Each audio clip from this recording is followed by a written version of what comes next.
studios in New York City. This is Charlie Rose.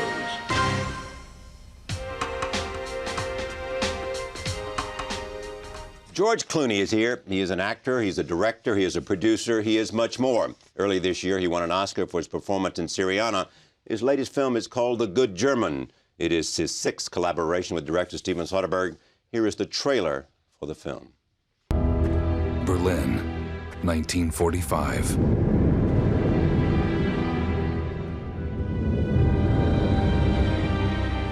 The war is over. A military journalist sent to cover the peace is about to become part of the story.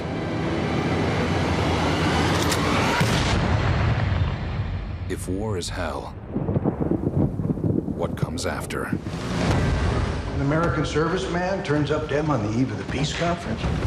The Russians want us to go away. We want it to go away too. Whoever wanted him dead had access to the delegations. That means somebody pretty high up. What's your angle? Why do I have to have an angle? My driver, a kid named Tully. The Americans are looking for him, and the Russians. Why? Hey! Where'd you get those bruises on your face? Wasn't over a girl, was it? I show up in Berlin, and the driver assigned to me is running around with my old girlfriend. I'll get you out of here. You watch. That's a coincidence. You should never have come back to Berlin.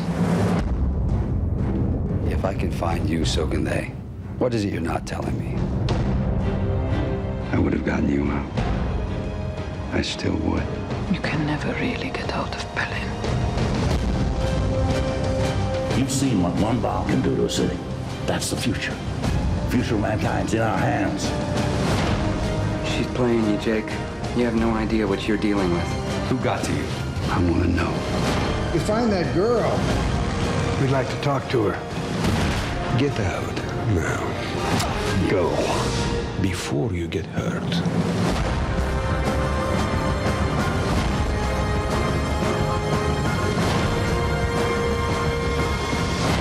Let's not forget that we are fighting for peace and for the welfare of mankind.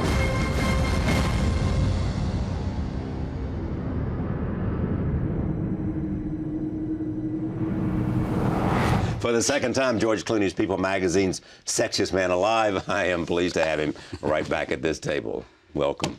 Thank you, Charlie. How are you, first of all? I'm good. I'm very good. How are you? I'm very good, too. Thank you very much. I haven't seen you since you've been in the hospital, so I'm glad to see how you look great. It's glad to be back, you know. Yeah. Much better than the alternative. Yes. Oh.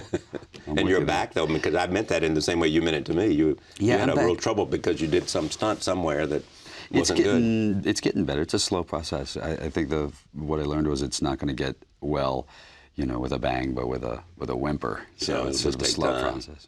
Yeah. You must love black and white. The Good German is in black and white. It works out better for me. You know, this was one that Steven and I developed for a long time from Cannon's book, and our company developed it. And all along, we sort of thought it was going to be one of a big epic, you know. And about the same time that I was starting Good Night and Good Luck, Steven and I sat down with the people at Warner Brothers and said, well, you're not going to like this, but we think it should be black and white. And Steven really wanted to do it in black and white. Because of the cameras, or because he wanted to go back to what? He wanted to shoot the film like Michael Curtiz would shoot. He wanted it to be shot. He wanted to be faithful to the style, so much so that in a way it does throw you off at first. When you first see it and the music comes up and the logo comes up and you hear this thump thump thump kind of music, you feel like, you know, you feel like it's 1945 and you're seeing a film. Because of the dialogue, because of the acting style, everything sort of had to be done. You had to play like it was 1945 in order to make the piece work. It's really true.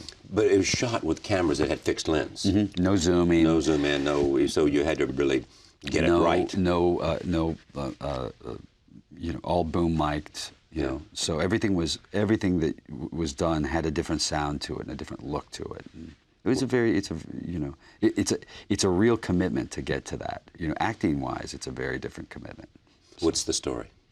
It's It's a fictional story based inside a very true event, which was during the Potsdam Conference, sort of the battling in 1945 between the immediate start of the Cold War as we were negotiating over borders, and the battle between getting who got the German rocket scientists, who got von Braun, who got Truman was there. Truman was there. Stalin was there. Churchill was there and was replaced while he was there. While he was there. Yeah, that wasn't a good time for him. And the whole idea was, the movie is based on the idea of, it's a murder mystery, but it's set inside the idea of both the Russians and the Americans trying to steal or coerce or somehow get the German scientists. Take a look at this scene. Before I do, Kate Blanchett. Yeah, she's something, isn't she? Yes, but really. But you know more about acting than I do. I mean, actually, that's arguable. She's just, she's just one of those actors that you get lucky if you get a chance to work with in your lifetime. She's just one of the best I've ever seen, maybe the best I've ever worked with. She's just a great, great actor. Now, you come to Potsdam and you're in love with her.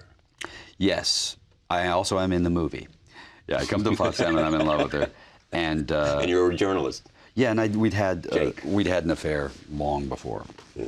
And I've run into her at the end of the war now. And so we're trying to find out what's going to happen. Is this the whole thing going to... Okay. Yeah, I'm not sure. Set against the backdrop of Potsdam. Yeah, exactly. And it's a love affair. That the trick is to take all those old 40s films and turn them on the ear a little bit, so that things aren't ending the way you hope or think. Roll tape. Here it is. Steve Soderbergh says it's a different Tobey Maguire than anybody's ever seen. It's really true. I mean, I don't know if anybody's ever seen it, because Tobey's been, people sort of, he's gotten so famous from Spider-Man that people forget Pleasantville, and they forget what it's not that he was not great in that film, the Spider-Man film, but they forget that he's really a really good actor and been a really good actor a long time. What does he play here? He's not the most likable of guys. He's he's the guy who you go to get stuff off of the black market with, and he's running a bit of a scam, and he's also having an affair with Kate's character as well. So there's a little competition. Yeah. But he's really brings something in this. I mean, I would assume actors would love to do that play.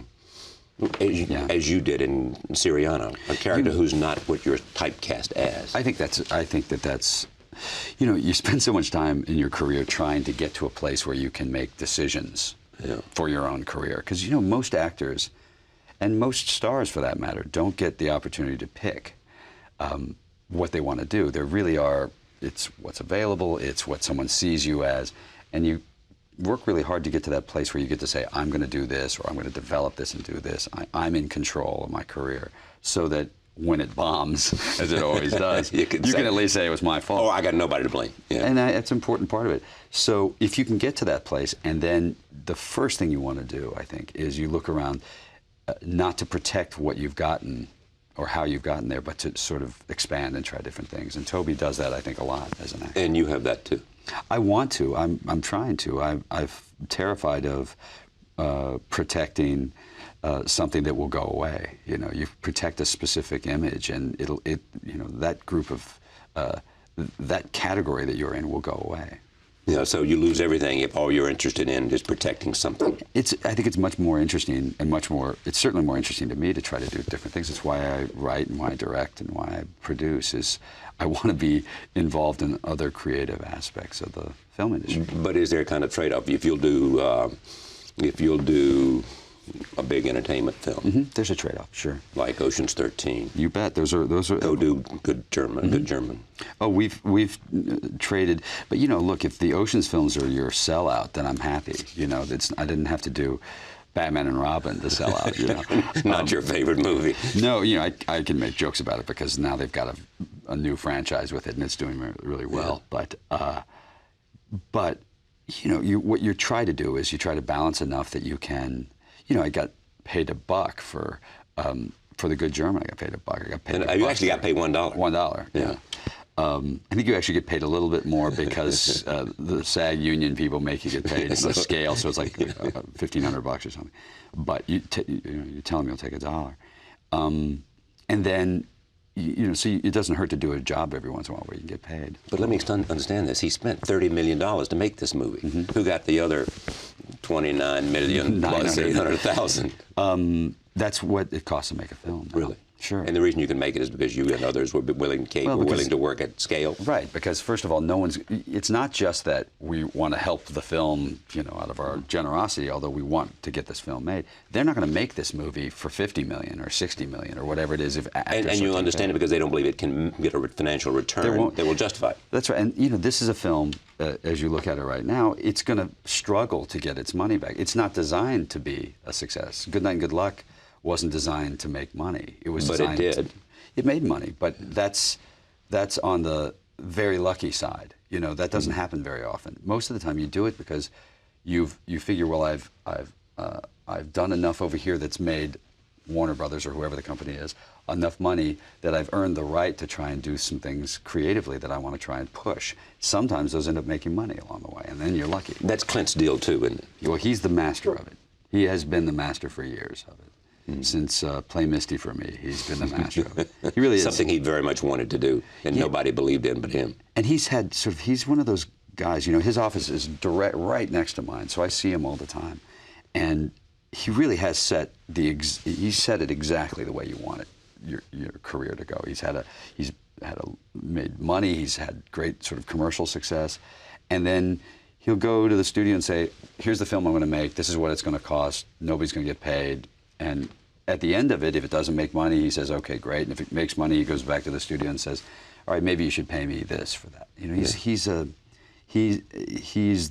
master at sort of handling both.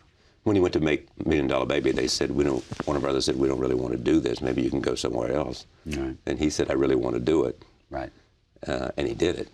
And then Warner Brothers came on board. The interesting thing is to get, you know, you go through this all the time with studios because they don't, you know, nobody wants to do these. There's nobody out there jumping up and down to say, you know, we're going to do a black and white, you know, film about the Potsdam Conference where nobody really gets a happy ending in it. You know, nobody's going, oh, great, here's 30 million, go make it. Right. We just want you to be happy, George. Yeah, just for kicks, here's 30 million. Exactly.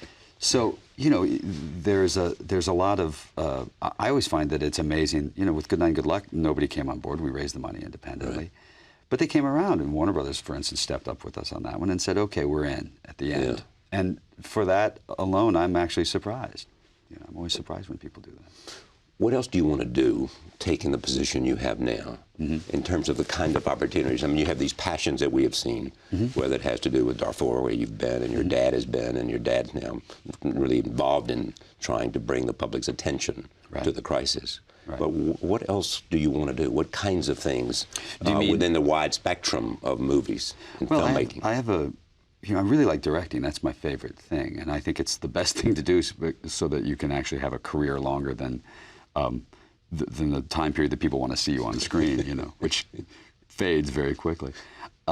So I'm directing a film now. I'm in the pre-production on about football in the 1920s called Leatherheads, and it's purposefully because all the helmets were leather, or yeah, and it's purposefully a Howard Hawks, Preston Sturgis, real screwball comedy, because after Good Night and Good Luck and Syriana and all of that, every offer to direct was something of political nature. And I was very concerned with becoming sort of the somebody that you come to make statements. Yeah, exactly right. Because you're also doing K Street at the same time. Right. You want to do something where you go, look, I have my own political beliefs and I have things, and I fought very hard to make these because I had those. But I also want to make sure that I can continue to work in the industry, not just being the poster boy for...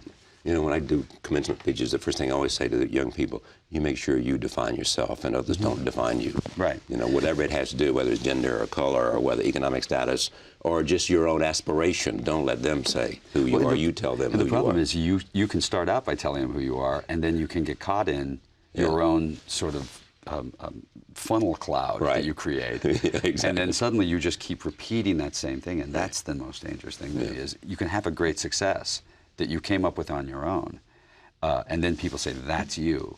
and you go, that's right, that's me. And then you're stuck doing that. Yeah. But do you have any sense that somebody might say, as they did about John Wayne, he's playing George Clooney? Well, it's probably based on my limitations as an actor. But I don't mind that. There are people that, when you look back at the history of films, there were sort of two kinds of actors you could watch. You could watch Laurence Olivier, or you could watch Spencer Tracy, and you always knew Spencer Tracy was going to be Spencer Tracy, and Laurence Olivier could do anything. I don't think I have as wide a berth to try and do anything. It's probably actually literally based on some of my limitations. You really believe that? Sure, I do.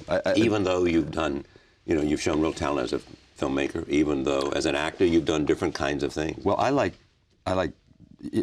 Syriana was an Oscar performance. Well, for instance, it was. I did win one. I paid them all cash. Yes. No, if I'm in the right thing. And then you went in your acceptance speech, told us how great Hollywood was. Exactly. Well, if I'm in the right part, I think I can do the job really well. I truly believe that actors or performances come down to number one, a script, and number two, director. Period. Right. I like directing. There are plenty of parts I wouldn't cast myself in if I was directing the film. That I would look over and say, well, get me Johnny Depp, or get me Clive Owen, or get me somebody that I think could do this better than me. You think Clive Owen is great? I think he's a great actor. Yeah, I think he's a movie star. He hasn't hit all the cylinders yet, but I think he's a movie star. I think Depp is just phenomenal as an actor. Every time you see him, you go, I watch Pirates. I go, I couldn't have done that. What I love about what he has done, just as a viewer, he went off and did it his way, i.e., he became a movie star in spite of himself.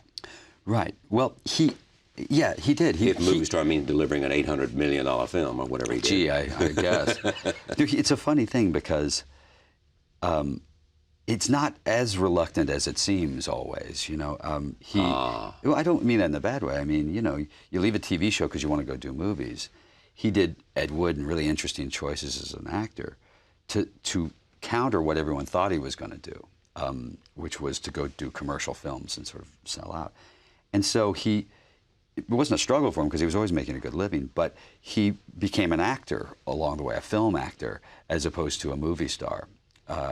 And it finally eventually caught up financially for him in terms of, and I don't mean personally financially, I mean movies started making a lot of money.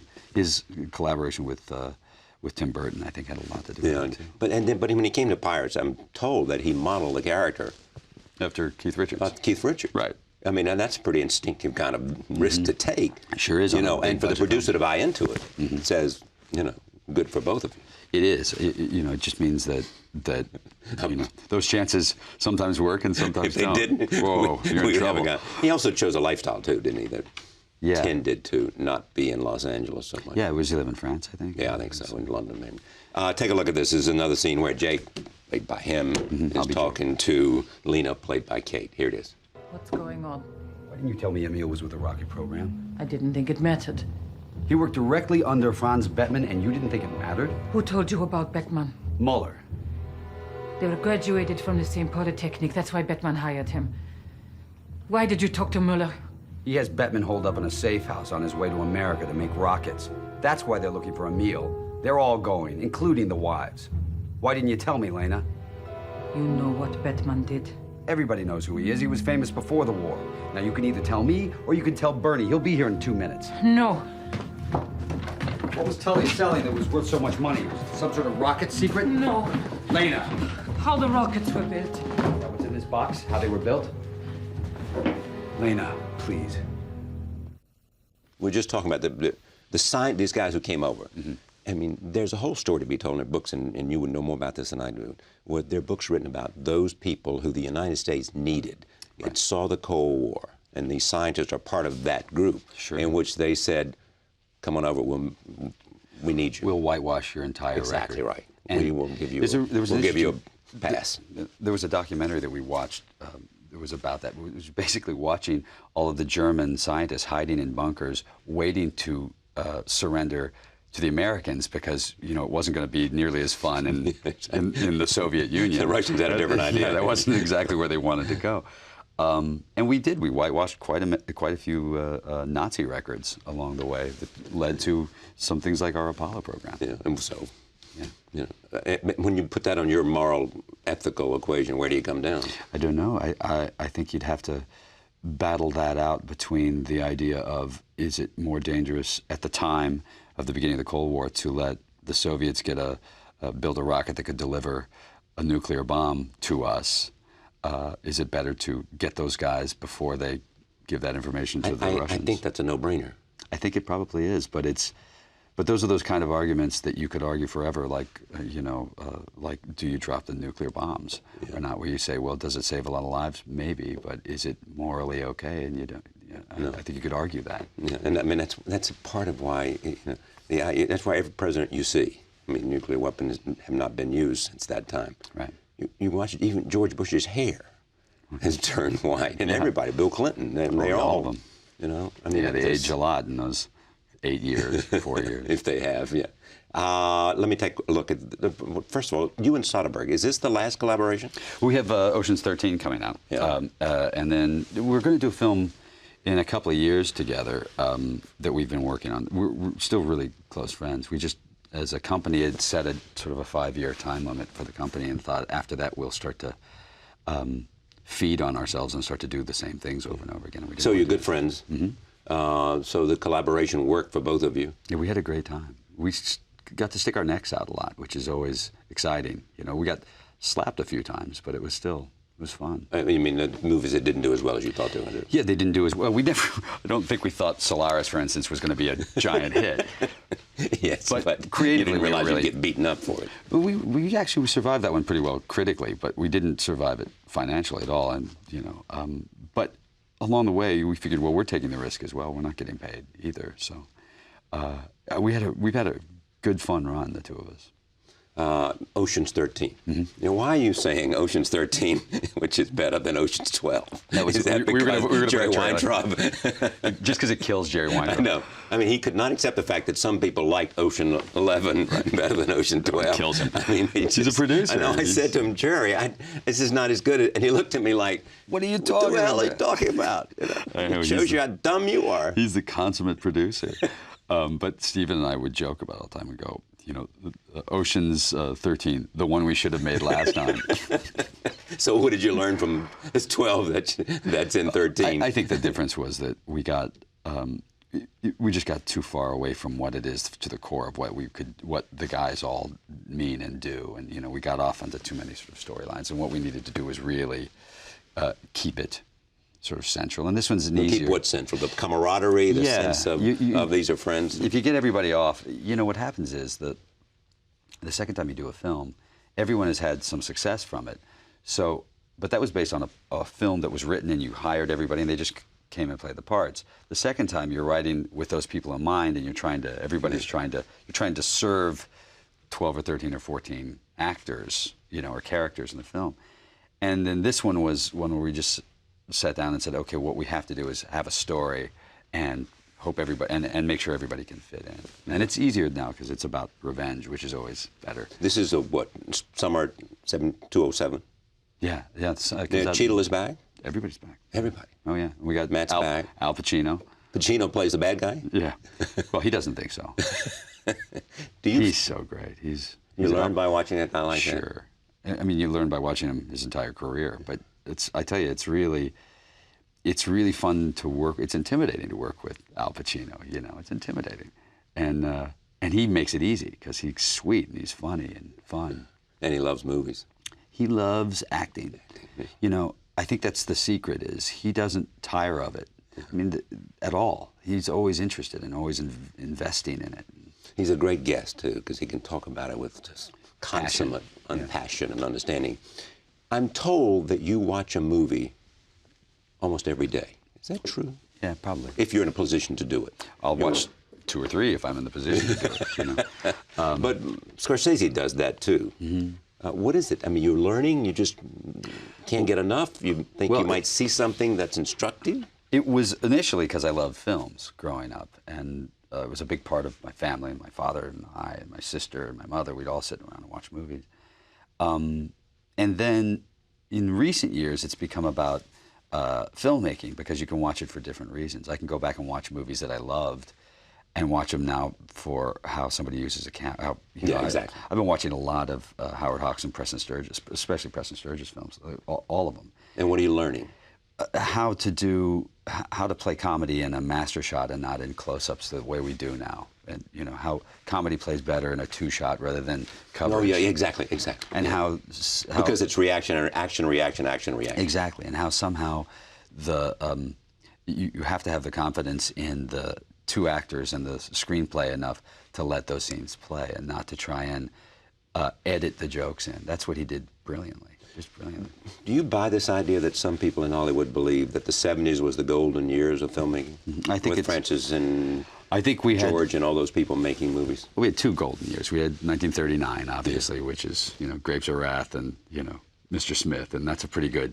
It's a good year. Pretty good year. It's a good It goes on. Yeah. Gone with the Wind. I think The Wizard of Oz. It isn't a bad year.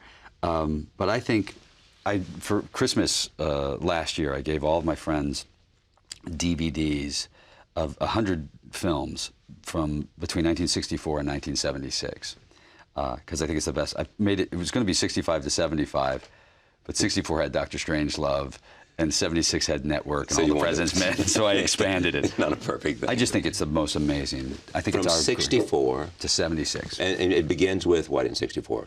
Dr. Strangelove, Okay, Failsafe. and then in 76 you include.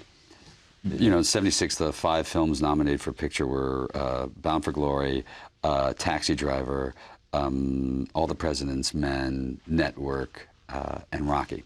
So that's not a bad 5. Parallax View is in there. Parallax View was a little bit earlier. Early. But a great film. Yeah. Do you like? I mean, you like films about intrigue. It seems to me. Yeah. Conflict, intrigue. Well, watch how brilliant a film like Clute is, and how simple it is, and how very just tiny moments end up you end up chewing your fingernails off watching. Alan Pakula made both Clute and All the President's Men. Right. Yeah.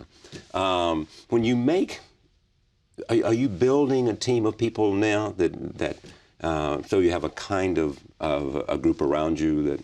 Well, I've done that for a long time, and there's a group of actors that I love to work with whenever I can, and find them whenever I can and work with them.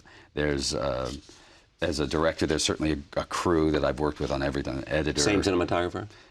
Different cinematographer, but same editor, same sound guy, same AD, basically the same crew. So writers you try to work with again and again if you feel comfortable with them. There's a recent Vanity Fair piece about you. You're on the cover.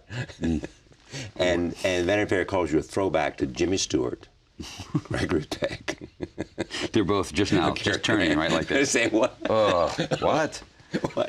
What is that magazine? It's like Gregory Peck is saying, Jimmy, could you hear what they said? They're both of them yelling at each other. Exactly. Say what? Curie? Awful, isn't it? Well, but there's something to it, or they wouldn't say it. And there is something to it. I mean, whether you accept it 100%, there is, and I want you to tell me if there is, what it might be. So that's like, when did you stop beating your wife? No. All right, but I mean... Well, the problem is for me... I'll make it easy. Okay. You admire them for what reason? Well, I admire them for different reasons, each of them. They were... Jimmy Stewart, he was incapable of telling a lie. Jimmy Stewart was sort of the consummate... friend. He's Tom Hanks is the closest thing we have to Jimmy Stewart now. He's the guy that you trust. He's Mr. Smith Goes to Washington. He's Harvey. It's a Wonderful Life. He's this guy that you trust no matter what. Yeah.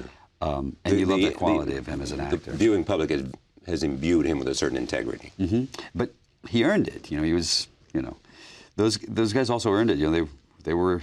He was a general. He was. Yes, he was. He was out there. He was an Air Force general. There's something about that era in Hollywood that also we just romanticize. You look at Cary Grant, or you look at Clark Gable, or you look at Spencer Tracy, Gregory Peck, sort of one of the last of those. They're just pure class. Gregory, actually, I'd gotten to be friends with at the end of his life, and I was with him the day of the elections, the first election, Gore-Bush election, and we were watching He's TV. a big Democrat. He was a big Democrat. We were watching, and nothing was resolved, if you remember. It was months later. But he was the one who told me... George Bush had Jim Baker on his side. But he was the one who told me to go to... I was going to Italy riding motorcycles, and he said, go to Como, go to Lake Como, which is where I have a house. And I said, really? This is a beautiful place there. And I was riding through there, and that's where I found my house. How did you find it? By accident, really. I knew the family that lived at the house, but my motorcycle broke down, and I was spending some time. I spent half a day with them, and the gentleman who owned the house said, "You want to buy it?" And I said, "I think you think I have more money than I have. I don't think." And then he made me an offer I couldn't refuse. And you said yes. Yeah, right away. And it's a great joy of your life. Best thing I've ever done for myself. Because it gives you a refuge. Because it's about Italy. It's not just about that house. It's about a way of life that is different than ours. You know, that that's exactly it. The first day I was there was construction workers walking home, and they looked like every construction worker you've ever seen. They got the shirts off, they got their helmets under their arms, but they're carrying home like a loaf of bread and a bottle of wine and some flowers. Yeah. And I thought, I've never seen that here. And it's not a knock on us, it's just what they do and how they celebrate dinner every night. It's I love to travel in Europe because of that reason. You go from country to country. Yeah. And there's just a sense of the appreciation of life. Mm-hmm. They're an older bunch of countries, and they've relaxed a little bit more. We're always sort of in a rush. Let me turn to your family. Your dad is now, did he get involved in Darfur because of you? You took him and he said, this is, right, touches my soul, I want to do something. Right, well, it was just after the Oscar sort of season, and you've been around, you've seen what it's like. It really is a campaign. Yes. I mean, it really is. You're kissing babies. Yes, indeed, it is. That's all changed. I used to it's not only promoting yourself, it's cutting the other guy down, too. Oh, yeah, well, I like doing that. That's good fun. No, it's so interesting because, you know, you're also trying to help the film and support the film, but there is this balancing act where you get into that place where it becomes tough to do because you're talking about yourself a lot, and you start to feel, it starts to be a really rotten feeling in a way, just in terms of doing a lot of screenings and standing up and answering questions about, your performance. I know. You start to really feel sort of unclean by it. And I was reading all those Nicholas Kristof articles. This is the New York Times columnist. Mm-hmm. And in fact, we were in South Sudan when he won the Pulitzer Prize for it, which was pretty great, for writing about this stuff.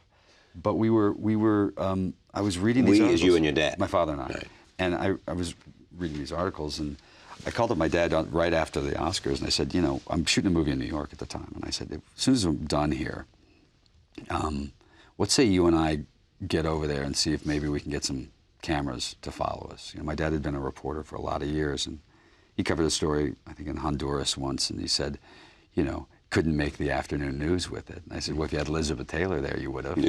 And he said, yeah. And I said, well, I'll go be Elizabeth Taylor, and you cover the news. You're the reporter. That's great. So he took some cameras. Go ahead. And a sound guy, and we're this ragtag team. I joined the camera union, and I'm a cameraman, and we brought another cameraman, and my dad, and this kid David Pressman, and we're wandering, the four of us wandering around through Chad. We ended up in N'Djamena, Chad, 5 days after a military coup attempt where they killed 350 people in the streets. And pretty much everywhere we went, we were in the wrong place at the wrong time.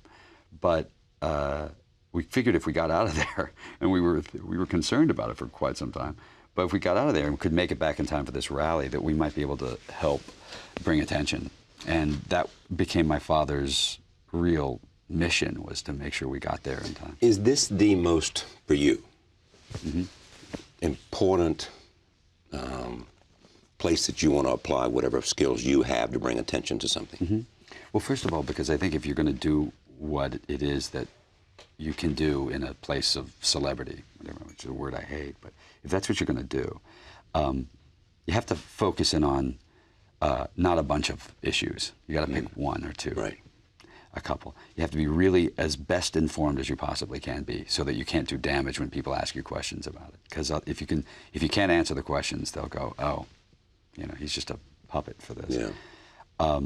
So you got to know your stuff. You got to know your stuff, and you have to, and you, especially when you get there. You know, I mean, I have to speak in front of the National Security Council. You know, it's intimidating stuff. You have to really be on your game a little bit. It's also because it's one place I know that we can, if we all put our heads together, can affect change. It's going to take a lot of work, and it's going to be hard, but it is an ongoing genocide. And all of these other times that we've had this, Rwanda, the Balkans, Cambodia, we always turn back and say, we didn't know. You know, how did we know? We couldn't have known. Well, but we know now. We're aware of it. So how can you not at least try to do something about it? I mean, it's a little bit, what it is, not only a little bit, it is everything about asking yourself, for those who have some capacity to make a change, in small or larger ways, right, is history going to be kind to sitting back and allowing this to happen? Well, that's what I was saying. I went to the UN and I said, it's unfortunate for you all in the Security Council, but this will be your legacy. This will be your Rwanda. You know, this will be, it will be, people will say, you did this during this period of time. And that rests on your shoulders, you know. And so the hope is that somewhere in there, without, the trick is diplomacy. It isn't about hammering you know, 15,000 UN troops into a place that doesn't want to have them there, because that's just causing all kinds of problems. It's about diplomacy. Take a look at this. This is first your father there, and then we'll show you Jan Egeland on this tape show that for a later broadcast. Here it is. Right now we're standing here on the border of Chad and Darfur. A lot of bad things are happening over here right now. My father and I thought we'd come over and take a look for ourselves. We started in South Sudan. It took 2 days to get to the border of Darfur. We heard there were a lot of refugees pouring south. We found a village called Jacques with over 1,000 displaced families. This isn't a refugee camp. There are no tents to shelter them. Most just sleep under trees. No food, no water. These people had jobs and property before the Arab Janjaweed militia burned their villages, raped their women, and killed their children. Since the government of Sudan won't let anyone into Darfur, including UN officials, we traveled north to Chad. Not great timing on our part, since Chad was in the midst of a coup. We landed in N'Djamena, where 9 days earlier, armed rebels stormed the city. Having failed, they moved east towards Abeche. So did we.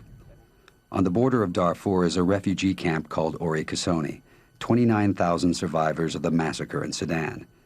The problem of the government, she wants to kill everybody, just Sudan to become Arab people, Arab country, not for the black people, just for the Arab people. So that is the objective of the Sudan government. What do you want to happen to fix this? Now there is United Nations. There are many, many international NGOs. So I like them. I like them to get up, to try as soon as possible to solve this problem, because Sudan government, not the Sudan, just want to kill all the black people in Africa. Those of us of a certain age, like me, may have thought they had seen the end of such things as displaced persons and refugee camps 50 years ago, places where the cruelest death of all may be the death of hope. But hope is stubborn, even in a place like this. There are scores of Ori Kasonis on both sides of the border, 2 million people away from their own homes. Time is running out. There's your dad. Now, just one question about him. Are the two of you closer than you've ever been? I mean, and is it great because you can do things now that you might not have been when you were a struggling actor, et cetera, et cetera? Yeah, you know, it's an interesting thing. We didn't have that bad time. My mother and my father, we didn't have those down times with kids usually do. My sister, we all get along really well. But, yeah, I've always had, this great amount of respect for him. And there came a point in our lives in fairly recent time where I was able to contribute something to what it is he's interested in doing. And if that means just bringing focus to an issue or whatever it is. And I get some cover in a way because I can go in with a real journalist. So you can't go, oh, this is just a celebrity. You go, I'm coming in with a guy who's, been shot at and knows what he's doing and has great passion for this still. And I can do whatever I can to help him. I'm trying to ask this in an interesting way because I think about it myself. Does any of this relationship with him make you think, God, wouldn't it be great if I had a son? If he was like me, no. Exactly, no. No, it just makes me wish I had a father. Come on, I want you to be. Oh, yeah, you can't be who you are and not have thought about it at least. You know, it's funny. I have It could be a daughter too. I don't want anybody calling and saying you only want sons. I have all of my friends, this good tight-knit group of friends that have been great friends of mine for 25 years, and they all have kids, and they're always, it's not like my house is this bachelor pad. I think everybody thinks so. There's always it's kids filled with running nieces around. and nephews, is it? Yeah, well, they are. They're always running around screaming, and I get a pretty good fill of kids, and I get along with them. This is a cop out. No, I like it. One of my buddies, Ben, and I, who always sit around going, we always go, and those kids just went home, and we're like, have a drink. Glad to send them on their way. Exactly, all right. But I mean, have you basically said, this is not going to happen? Well, I don't think you can say anything. I mean, can you? I can't ever say anything. No, not until they die. Right. But, it's certainly not something that I'm looking to do, or looking out to do. There's no sense that if I don't do this, I mean, no one should do it unless they want to be. Mm-hmm. No one. I think it's But then there are people who do it, who come to me and say, Warren Beatty's the perfect example. Right. Oh, you should do it. Should do it. Right. Do this. But you will find joy that you've never had. I would imagine that's probably true. I don't doubt that. But I also think it's the most important thing you could ever do in your life. And it's the most responsible thing you could ever do. So I don't think. And to do it when you didn't want to do it because you thought you should would be the most irresponsible thing to do. It would be terrible. Because there are too many ways you can affect the lives of people. Right. I could screw up too many people's lives, and why not? When there's so many people here whose lives I could screw up. But bear with me on this one. Is it all because your life is so good and so full, and you have all of these challenges to do well and do good and the rest of it, that there's no place today? Maybe. No mother either would be another way of putting it. Well, there is that, which is, I think that, sort of selfishly, there's a period of time in your life when you really get to be really creative and really moving and firing on the cylinders you want to fire on. And if that becomes your focus, which it is for me, the other issues don't take precedent. Period. Right now, I know that can be thought of as selfish, and maybe that is, and maybe that's exactly what it is selfish. But I have great interests in accomplishing certain things in my life, and that isn't the overriding issue with me. If it happens, it happens. I'm going to adopt a couple of 24-year-olds. I wouldn't touch that. No, I know. Ever. Leave that alone. Wealthy 24-year-olds. When you think about all that has happened to you, what role did your dad's sister play, Rosemary? A huge part of our lives. A huge part. She was this beacon in our growing up. We lived in Kentucky, and my dad was in Cincinnati. My mom and dad were in Cincinnati working. He was an anchorman. He's an anchorman. And my mom had a talk show for a while. He would prefer we say he was a reporter. Well, it depended on at the time, anchorman wasn't such a bad thing because you actually did your own reporting then, and you wrote your own news and all that stuff that they don't let you do now. But he was, she was a big part of our lives. She was the star, and she was this incredible talent.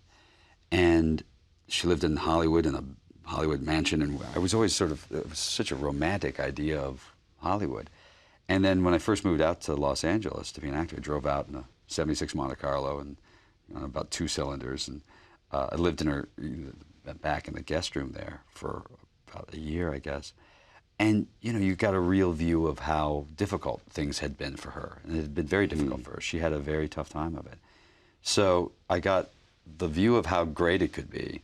And I also got a great cautionary tale of how you could screw it up just incrementally and how it sort of gets worse. And how fame can be cruel, too. Mm-hmm. Especially, I think, to a singer. If you become addicted to it.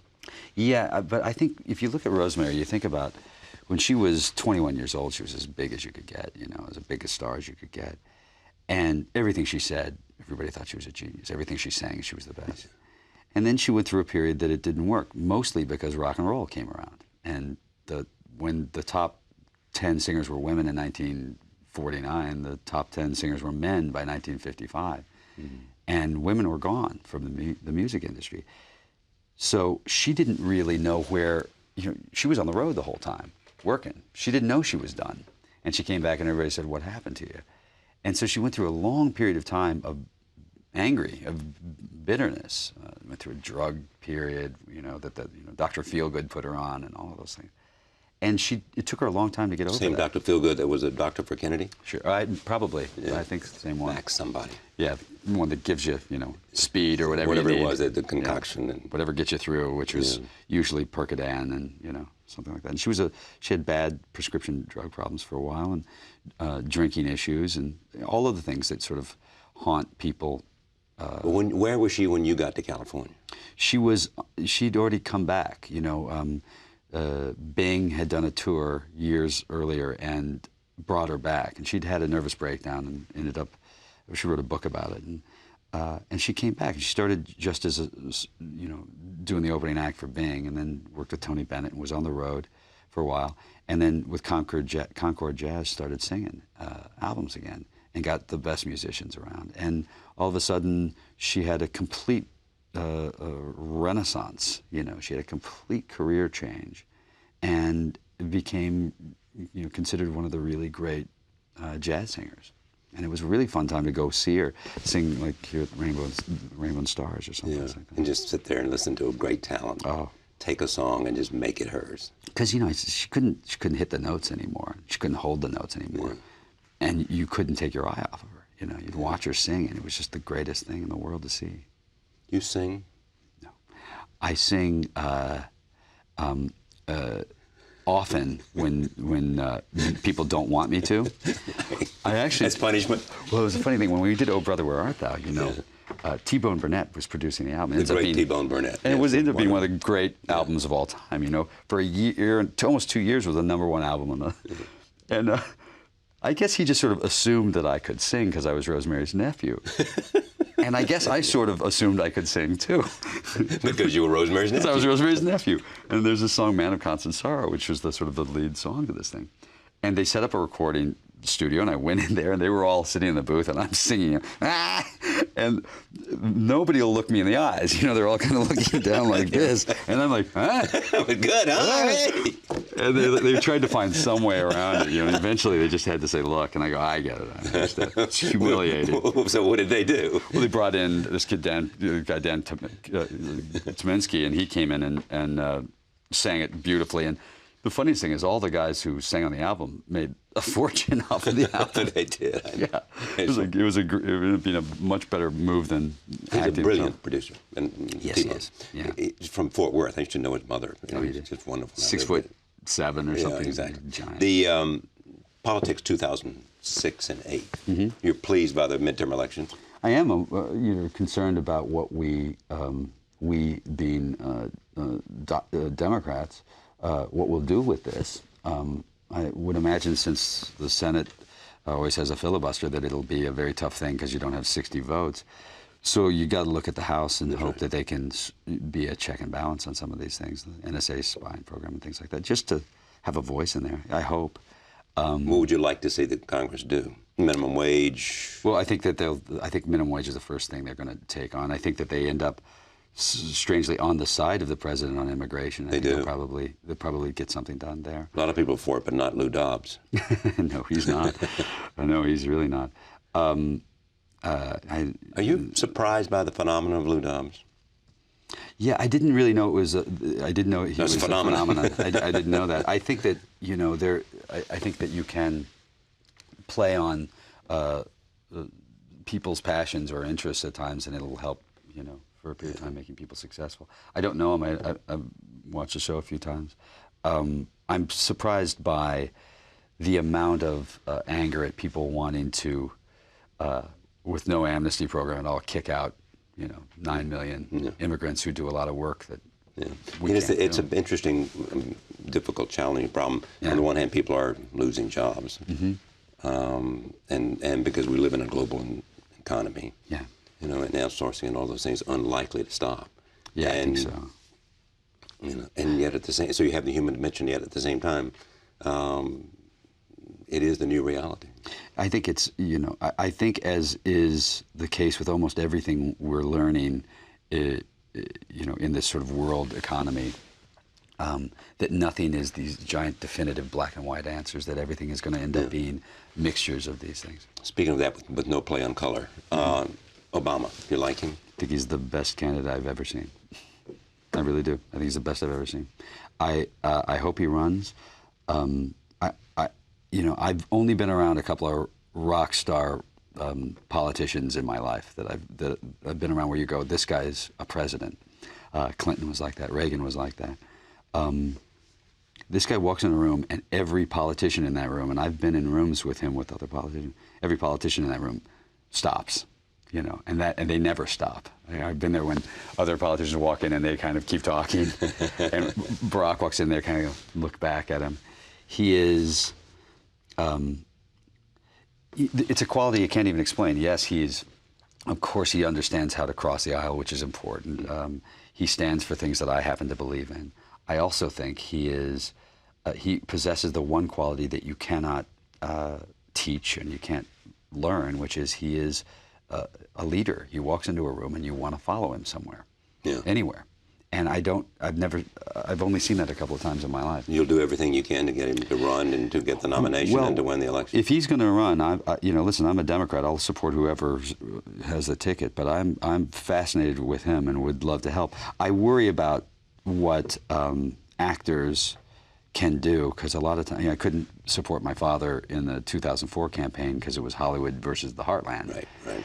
And Kerry wanted us to get on the train and ride after he'd gotten the nomination, and I said, I hurt you guys. You know, you have to understand that right now they have they have the ability to use us as a target.